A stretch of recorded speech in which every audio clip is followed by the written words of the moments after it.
श्री राम जी जब पहुंचे, एक पुस्तक और विमोचन है, सम्मानीय मंच से आग्रह है। पुस्तक का नाम है Gujarat success story in water management. Shri Ram Bendre ji हमारे वाटर मैनेजमेंट के प्रकोष्ठ के संयोजक हैं, उन्होंने लिखी है। इसमें गुजरात में जो अभूतपूर्व काम जल प्रबंधन की दृष्टि से हुआ है उसका भी उल्लेख है।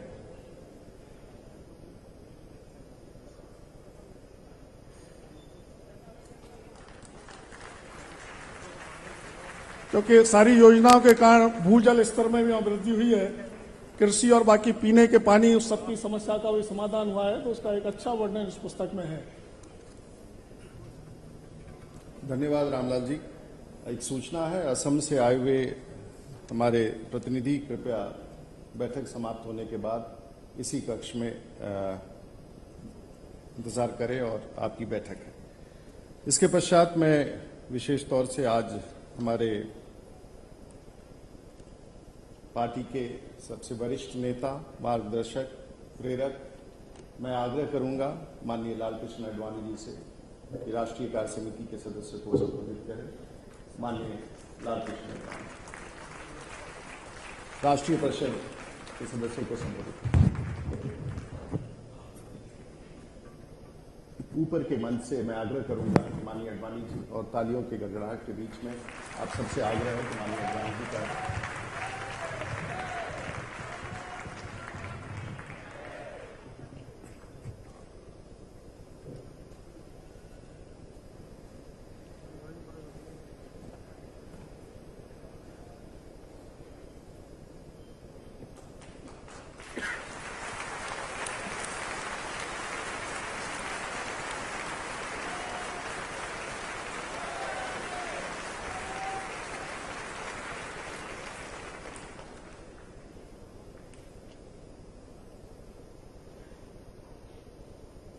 सम्माननीय प्रधानमंत्री जी,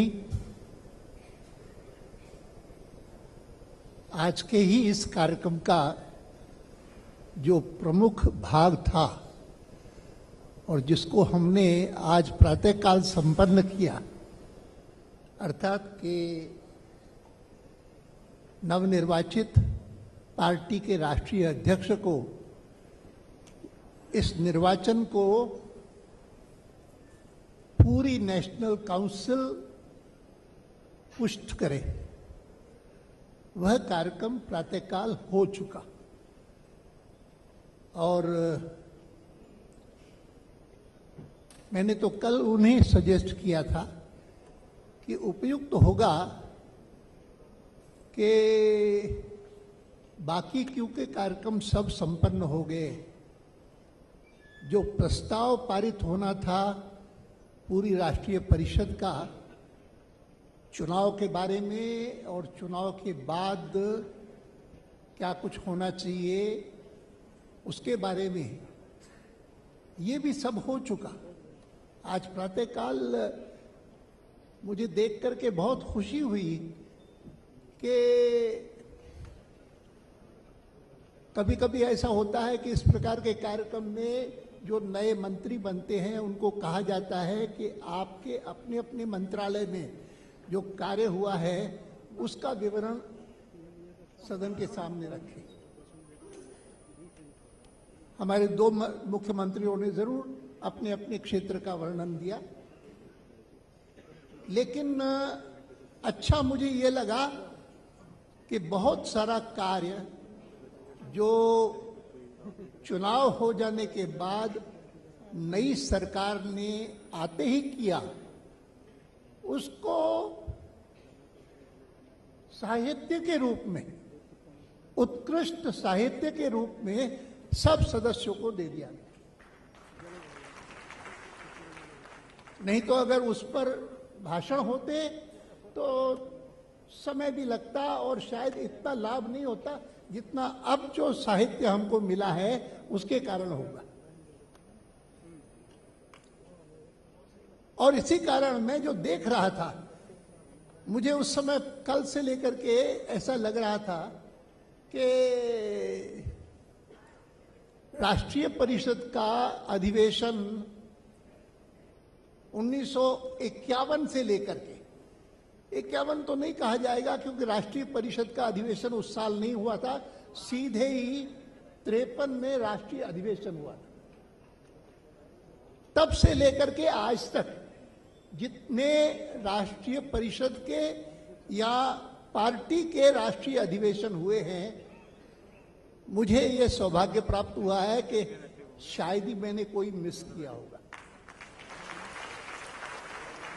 जैसे मैं कहता हूं ना कि जितने चुनाव हुए हैं 51 से लेकर के और 51 के बाद 52 से लेकर के, पहला आम चुनाव 52 में हुआ, तब से लेकर के आज तक का मैंने कोई मिस नहीं किया। सब में हिस्सा जरूर लिया है। उम्मीदवार कुछ कुछ में होऊंगा, लेकिन अधिकांश में हिस्सा लिया है।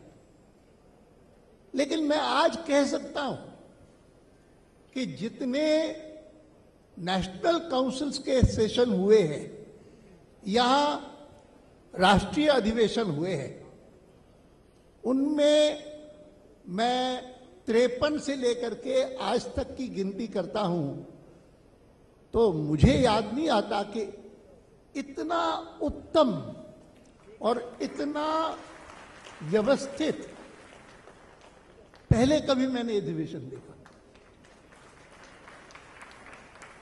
ये जो है ना, हो सकता है कि जब मैं यहां आया तो मुझे लगा कि शायद इसलिए भी मुझे आग्रह करके आज बुलवाया जा रहा है कि मुझे पता लगे कि ये वेट लिफ्टिंग का ऑडिटोरियम कैसा है। मैं कल्पना नहीं कर सकता कि कोई वेट लिफ्टिंग का अलग ऑडिटोरियम भी होगा। लेकिन पिछले दिनों की इस कॉमनवेल्थ, इस हमारी गेम्स के कारण ये भी बन गया। और ये सही कहा गया, मुझे तुलना के लिए बताया गया कि देखो हम बहुत बार अपने अधिवेशन जो है वो ताल कटोरा स्टेडियम में करते रहते हैं। इस बात को तो आप स्वीकार करेंगे कि वो ताल कटोरा स्टेडियम से ये वेट लिफ्टिंग वाला ज्यादा अच्छा है। सही बात है और अच्छा लगा।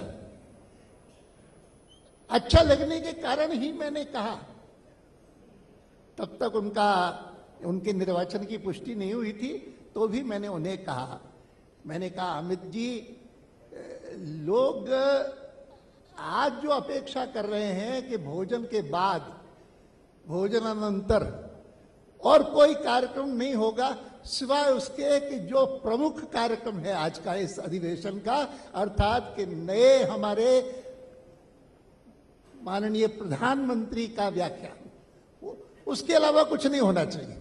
तो उन्होंने कहा नहीं, आपको भी, आपसे कल ही मैंने निवेदन किया था कि आप जरूर थोड़ा सा ही बोलिए, लेकिन बोलिए जरूर। मैंने कहा ठीक है। अध्यक्ष नए नए बने हैं, उनकी पहली आज्ञा का मैं उल्लंघन कर नहीं सकता, उतना दुस्साहस नहीं कर सकता, मैं जरूर बोलूंगा। लेकिन मैं मानता हूं कि वो रेपिटेशन जैसा होगा। ये जरूर है कि मुझे कभी कभी लगता है कि जिन्होंने भारतीय जनसंघ की वास्तविक नींव डाली और जिनके कारण डॉक्टर मुखर्जी भी इतने प्रभावित हुए उनसे कि उन्होंने एक बार कहा था कि मेरे पास अगर 2-4 दीनदयाल होते तो मैं भारत का नक्शा बदल देता। ये उनके वाक्य थे। और वो कोई ज्यादा देर हमारे साथ रहे नहीं। अध्यक्ष बनने के बाद 51 में अध्यक्ष बने और 53 में पहला कानपुर का अधिवेशन हुआ, जिसमें उनकी अध्यक्षता में बहुत सफलता मिली डॉक्टर मुखर्जी की। और डॉक्टर मुखर्जी तक हमारे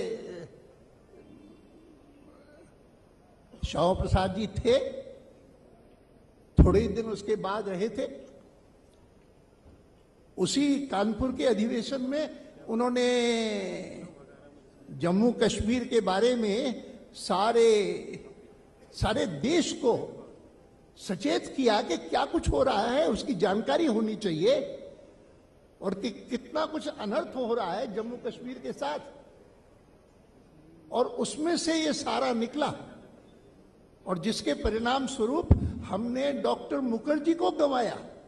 और हम आज तक इस बात को कहते रहते हैं कि भारत की एकता के लिए जो पहले पहले शहीद हुए, हुतात्मा हुए, वे भारतीय जनता पार्टी के या भारतीय जनसंघ के, मैं भी गलती कर जाता हूं कभी, भारतीय जनसंघ के पहले पहले राष्ट्रीय अध्यक्ष। और मैं मानता हूं कि एक टर्निंग पॉइंट इस पार्टी के इतिहास का तब हुआ जब जिन संघ के अधिकारियों ने प्रयत्न पूर्वक डॉक्टर मुखर्जी को तैयार किया था कि अब भारत स्वतंत्र हो गया है और इसीलिए हम तो चाहते हैं कि आप जैसे लोग संघ के साथ मिलकर के एक अद्भुत पार्टी बनाएं जो हिंदुस्तान की राजनीति को एक नया रूप दे सके। और डॉक्टर मुखर्जी उसके लिए तैयार हो गए, लेकिन उनके तैयार होने के बाद भी सबको लगता था कि यह जो हम लक्ष्य अपने सामने रख करके कुछ करना चाहते हैं वह तब तक पूरा नहीं होगा जब तक डॉक्टर श्यामा प्रसाद मुखर्जी और राष्ट्रीय स्वयंसेवक संघ के सरसंघचालक श्री गुरुजी आपस में मिलकर के इस पर विचार न करें, नहीं होगा। इसीलिए 1951-52 में, 51 में तो जन्म हो गया पार्टी का, लेकिन तब इन दोनों महापुरुषों की भेंट हुई, जिस भेंट में से सचमुच वो सारी योजना निकली कि जिसके कारण आगे चल करके भारतीय जनता पार्टी के सारे कार्य को संघ परिवार का माना जाने लगा। और संघ परिवार का नाम लेते ही केवल मात्र एक राजनीतिक दल ख्याल में नहीं आता था, लेकिन एक राजनीतिक दल के साथ साथ एक परिपूर्ण विचारधारा ख्याल में आती थी। और वह परिपूर्ण विचारधारा, वह उसके लिए जो वास्तव में टर्निंग पॉइंट था वो था डॉक्टर श्यामा प्रसाद मुखर्जी की और श्री परम पूज्य गुरुजी की भेंट, वार्ता और चर्चा, जिसमें उन्होंने, गुरुजी ने उनका बनाया हुआ जो मैनिफेस्टो आदि था वह देखा ही था, कल्पना उनके मन में थी कि वो क्या करना चाहते हैं, लेकिन विस्तार से उसकी चर्चा करना और डॉक्टर मुखर्जी का खास करके इस बात पर बल देना कि मुझसे जो आप अपेक्षा कर रहे हैं, जो लोग मुझे मिलते हैं और जो अपेक्षा कर रहे हैं, वह अपेक्षा मैं कैसे पूरी करूंगा, मेरे पास क्या है। मेरा प्रभाव क्षेत्र तो अकेला पश्चिम बंगाल है, और पहले पहले चुनाव में हिंदुस्तान भर से जो हमको लोकसभा में मेंबर मिले थे वो या तो कुछ राजस्थान से थे या फिर पश्चिम बंगाल से थे। इन दो प्रांतों को छोड़ करके और किसी प्रांत से हमको कोई लोकसभा का मेंबर नहीं मिला। मैंने राजस्थान का नाम लिया जानते हुए भी कि वो जो एक व्यक्ति, एक हमारे लोकसभा के मेंबर राजस्थान से चुने गए थे, वो वास्तव में राजस्थान के नहीं थे, वो थे मध्य प्रदेश के, लेकिन वो राजस्थान से खड़े हुए थे और वहां से जीते थे। असेंबली में ही ऐसा हुआ, लेकिन असेंबली में काफी एमएलए पश्चिम बंगाल से चुने गए।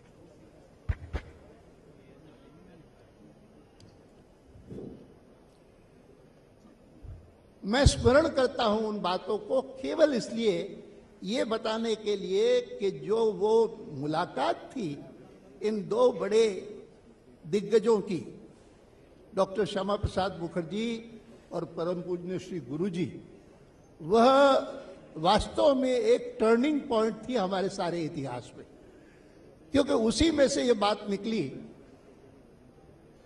केशरी गुरुजी इस बात के लिए तैयार हुए कि अच्छी बात है, तुम कहते हो कि आपका प्रभाव क्षेत्र प्रमुख रूप से पश्चिम बंगाल तक सीमित है और इसीलिए जब तक हमारे कार्यकर्ता आपके साथ जुड़ करके देश भर में नहीं काम करते, तब तक जैसा संगठन राजनीतिक क्षेत्र में प्रभावी बनाने के लिए हम बनाना चाहते हैं वो बनाने में दिक्कत होगी।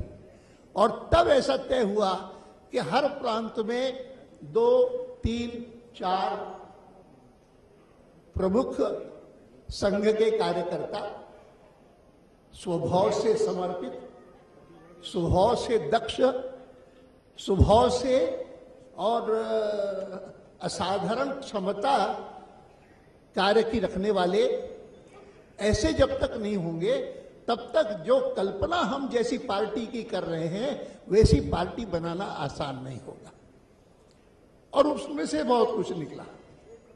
आज प्रातःकाल बहुत सारे नाम लिए हमारे नए अध्यक्ष ने कि जिन जिन के कारण आज पार्टी यहां तक पहुंची है, और उन सब के जो उन्होंने नाम लेकर के सुनाए, तो एक एक का नाम सुन करके मैं जब मन में सोचता था कि ये लोग न होते तो क्या पार्टी ऐसी बनती जैसी बनी। मुझे याद है कि जब अटल जी ने भारतीय जनता पार्टी को स्वरूप दिया तो उन्होंने इस बात पर बल दिया कि हमारी पार्टी ऐसी होनी चाहिए which is a party with a difference. जैसी बाकी पार्टियां हैं सभी कि हमको तो सत्ता कैसे न कैसे प्राप्त करनी है, वैसी पार्टी हम नहीं बना रहे। विचारधारा भले ही है हमारी एक, जिसको पढ़ करके लोग प्रभावित होते हैं, लेकिन विचारधारा के भी अलावा उस पार्टी की प्रकृति ऐसी होनी चाहिए कि जिसके कारण उसको देख करके ही लोग कहें कि यह पार्टी बाकी राजनीतिक पार्टियों जैसी नहीं है। This is a party with a difference. आगे चल करके आपको याद है कि हमारा कभी कभी मजाक उड़ाया जाता था कि it is not a party with a difference. These days sometimes it appears it is a party with differences. ये मजाक किया जाता था, व्यंग किया जाता था, और उसके कारण हमको चोट लगती थी, आहत होते थे हम।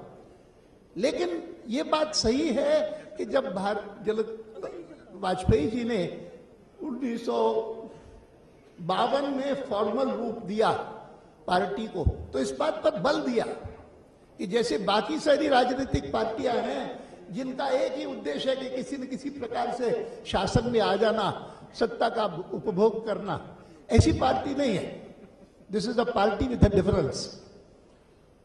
और आज के इस अवसर पर जब प्रैक्टिकली देश भर के लोग यहां पर बैठे हुए हैं और हम नरेंद्र भाई को सुनने को इच्छुक हैं कि ये जो असाधारण विजय प्राप्त हुई है 2014 में, असाधारण है।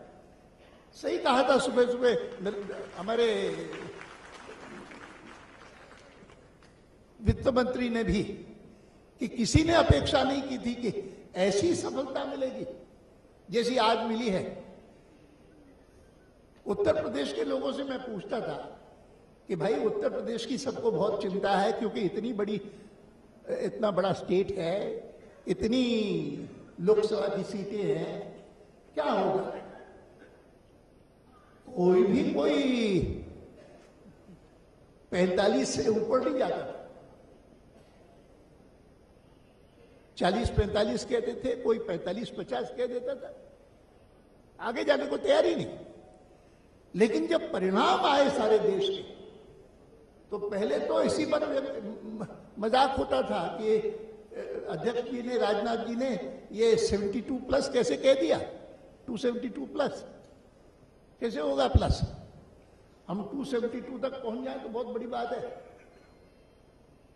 लेकिन सब हुआ और ऐसे चमत्कारी परिणाम आए जिसका वर्णन विस्तार से आज कई लोगों ने किया है। और कितने कितने स्टेट्स में, कितने कितने राज्यों में कांग्रेस पार्टी एक भी सीट प्राप्त नहीं कर सकी, और कुल मिलाकर के लोकसभा में 44 सीटें प्राप्त करना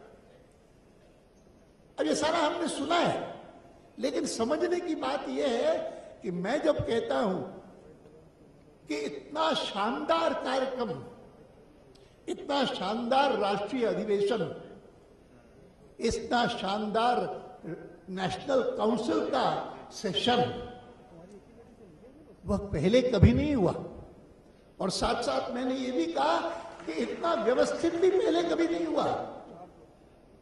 मैं आया यहां पर इस वेट लिफ्टिंग ऑडिटोरियम में, तो मैंने पूछा यहाँ के अपने लोगों से, मैंने कहा कि यहाँ ये सीटें कितनी हैं?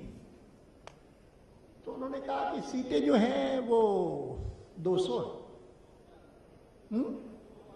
2000 है, सॉरी 2000। और लोग कितने आए हैं, प्रतिनिधि कितने आए हैं? तो उन्होंने कहा कि 2000 से कुछ ज्यादा है। किसी ने कहा 2023 है, गिनती करके बताया, या वैसे ही उनको अंदाजा कुछ हो गया। और बैठे बैठे मैं सोच रहा था कि इस प्रकार का कार्यक्रम किसी और स्थान पर होता जहां पर कुल बैठने की जगह 2000 लोगों की है, और आए हुए लोग जो है वो 2023 तो नहीं हो सकता है कि 2400 हो, 300 हो, तो भी सब लोग जो स्थान मिला वहां पर बैठ गए। नहीं मिला तो शिकवा शिकायत कोई नहीं, चिल्लाहट कोई नहीं कि मुझे कुछ सीट नहीं मिली, नीचे जमीन पे बैठना पड़ता है। और इसीलिए मैंने कहा कि मैंने इतने अधिवेशन देखे हैं, आज तक ऐसा अधिवेशन इतना भव्य और इतना व्यवस्थित और इतना अनुशासित विरले होता है। और इस कारण इसका महत्व है कि इतनी शानदार विजय मिलने के बाद भी उस विजय का मन में कोई गर्व नहीं है। उस विजय के कारण मन में भाव यह है कि यह एक प्रकार से देश की जनता ने नरेंद्र भाई के नेतृत्व में हमको जो जवाबदारी दी है, उस जवाबदारी को हमको सही प्रकार से निभाना है। ऐसे निभाना है कि सारी दुनिया मानने लगे कि हाँ, सचमुच तो इसी प्रकार का नेतृत्व चाहिए और इसी प्रकार की पार्टी चाहिए। अब ये जो स्थिति है, उस स्थिति को मैं कभी कभी कहता हूं कि बैठे हैं कई मंत्री भी बैठे हैं यहां पर, उनको मैं कहूंगा कि आज महत्व मंत्री कैसा काम करते हैं, मंत्री कैसा व्यवहार करते हैं, मंत्री कैसा आचरण करते हैं, इसका अब महत्व ज्यादा नहीं। महत्व इसका है कि भारतीय जनता पार्टी का एक एक कार्यकर्ता कैसा व्यवहार करता है, कैसा काम करता है, कैसा लोगों से डील करता है, कैसा लोगों को रिस्पॉन्ड करता है, और जवाबदारी का एहसास कितना है कि देश की जनता ने हमको जैसी जवाबदारी दी है, नरेंद्र भाई के नेतृत्व में जब हमने एक कैंपेन चलाया है, व्यवस्थित करके चलाया है। सचमुच कोई ऐसा कैंपेन कौन चला सकता है? मैं तो कभी कभी छोटी छोटी बातों के लिए आपस में लोगों को झगड़ते देखता हूं। मेरा नाम नहीं है इसमें, मैं अधिकारी नहीं हूं, मैंने ये काम किया, मैंने वो काम किया, ये सब चलता है। लेकिन इस बार के कार्यक्रम में कोई ऐसा भाव नहीं, अर्थात कि स्वाभाविक रूप से जितनी शानदार विजय मिली है, उस विजय का एहसास एक एक कार्यकर्ता के मन में है और पहचान है कि नहीं, ये केवल मात्र विजय का उल्लास और आह्लाद प्रकट करने का मौका नहीं है। जैसा व्यवहार चल रहा है, जैसा आचरण सब लोग कर रहे हैं, जैसा यहां तक कि जितने सारे भाषण भी हुए हैं, उन भाषणों में भी वो एक sense of accountability, sense of responsibility, sense of responsibility and accountability as a whole party साफ झलकती है, साफ दिखती है। और मैं इसी कारण मैंने सोचा कि मैं अगर आग्रह है हमारे नए अध्यक्ष का कि मुझे कुछ कहना चाहिए, तो यही कहना चाहिए कि हम सब लोगों को इस बात की समझ आ जानी चाहिए कि that the people expect a lot from our party and which every one of us must be determined and pledged to fulfil to our utmost.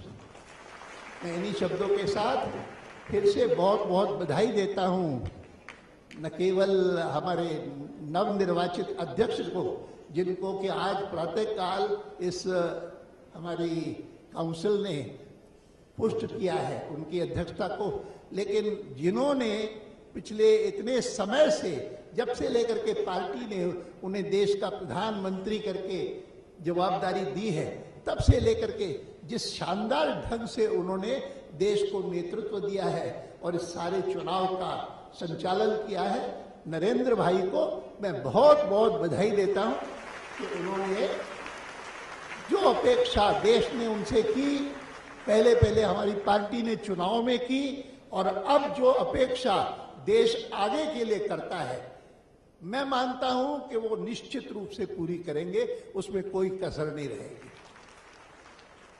बहुत बहुत धन्यवाद। भारत माता की। धन्यवाद अडवाणी जी।